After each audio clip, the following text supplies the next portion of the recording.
You quit at the exact moment practice starts working. The first failure isn't weak will, it's bad timing. We are looking at a really powerful book today, The Practicing Mind by Thomas M. Sterner. This isn't a book about pushing harder, and it is definitely not some generic pep talk. It's a quiet trapdoor right under your entire idea of progress.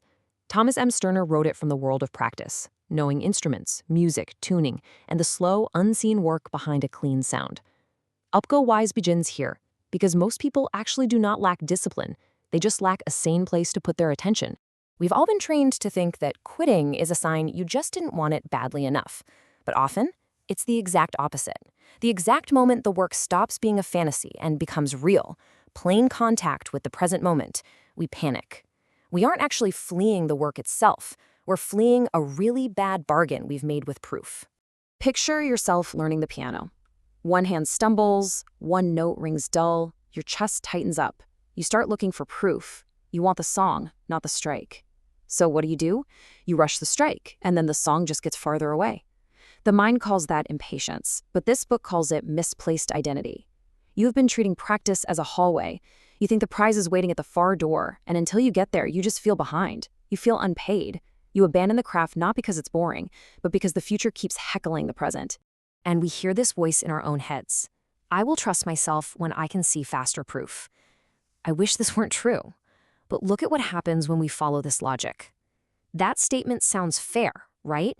It's just asking for evidence. But it completely collapses because evidence becomes a massive tax on your attention. If proof is the price of presence, you can literally never practice well. You are not inside the action, you're auditing it. You think you're chasing excellence, but you are actually just chasing relief. So, where did your attention go? It went straight to a courtroom. You became the witness, the judge, and the accused, all at once. The actual work, the piano key, the blank page, the gym weight, it just became background noise to your own internal trial. Attention cannot serve two masters. It simply cannot learn the stroke and judge your entire life at the exact same time. When we feel this scarcity of progress, we usually face a decision point. Option 1, push hard until you burn. Option 2, wait until you feel completely clear and inspired. Both look pretty mature. One sounds heroic, the other sounds incredibly self-aware, but both are the exact same misunderstanding. Both make the present moment earn permission. They force the present to justify itself to the future before you can just sit down and do the work. The reality is this: your rush is not speed. It is distance from the work. This book shows us that habits do not grow in grand speeches. They grow in conditions. Make the next act small enough to enter and clean enough to repeat. Make it honest enough to learn from. Imagine a single key under a warm light. No crowd, no song, no proof. Upgo Wise places the book right here, because the hinge of all discipline is incredibly small. That piano key does not care about your career or your grand ambitions. It only answers the pressure you give it right now. Practice becomes powerful only when it becomes complete before the applause. Think about biology for a second. A cell needs a membrane. Without it, everything floods in and destroys it. Your practice needs a membrane too. The task is inside. The scoreboard stays outside. Build that membrane. Cut the world down to the single repeat. Ask yourself, what is the absolute cleanest next motion? A membrane decides what gets in right now. That is the whole discipline. Not more noise, just a better boundary.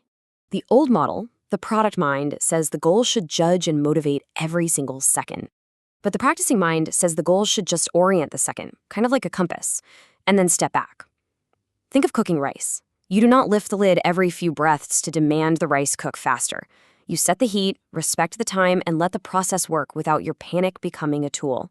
The exact same is true for your skills. Let's be totally honest with ourselves here.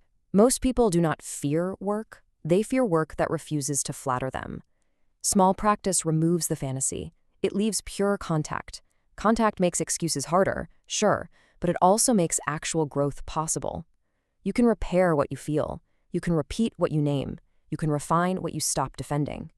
This is where mastery actually begins. But then, a second trap sneaks up on you. You have one calm day of practice. You feel clean. Then the mind steps in and says, good, now make this impressive. The false finish line has officially moved. It no longer says reach the prize, it says prove this method is working. That is still the product mind, it's just changed clothes.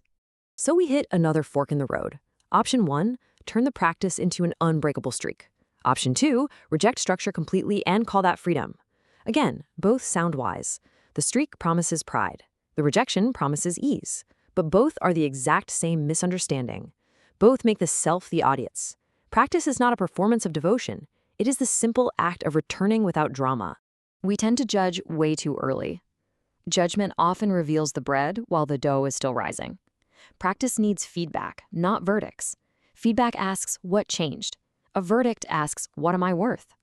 Some of your highest standards are literally just impatience wearing formal clothes. And only one of those questions can actually improve the next motion. Remember what we talked about at the very beginning? The reason you quit when practice starts working is simple. Real practice removes the old reward. It stops feeding the fantasy of sudden change. It asks for quiet contact instead. That moment can absolutely feel like failure, but it is often your very first honest repetition. You don't need a whole new personality. You just need a cleaner agreement with the next 5 minutes. Bring that single piano key back to mind. The agreement is embarrassingly plain. I will do the next motion. I will keep the scoreboard outside. I will let enough be enough for today. Scarcity thinks enough means you're being complacent. Practice says enough means repeatable. Repeatable is the hidden strength. It's how trust comes back. Practice is the destination. That sentence is not a comfort. It is a strict demand. It means your life changes at the exact scale you can repeat. Do not romanticize it. Do not inflate it. Let it be small enough to begin and clear enough to repeat. UpGoWise leaves you with one action to deep dive the philosophy. Before tomorrow, you will spend exactly 5 minutes on one repeatable motion and stop while it still feels unfinished. Do exactly this. Choose one skill, name one tiny motion, repeat it slowly, and stop when the timer ends. 5 minutes.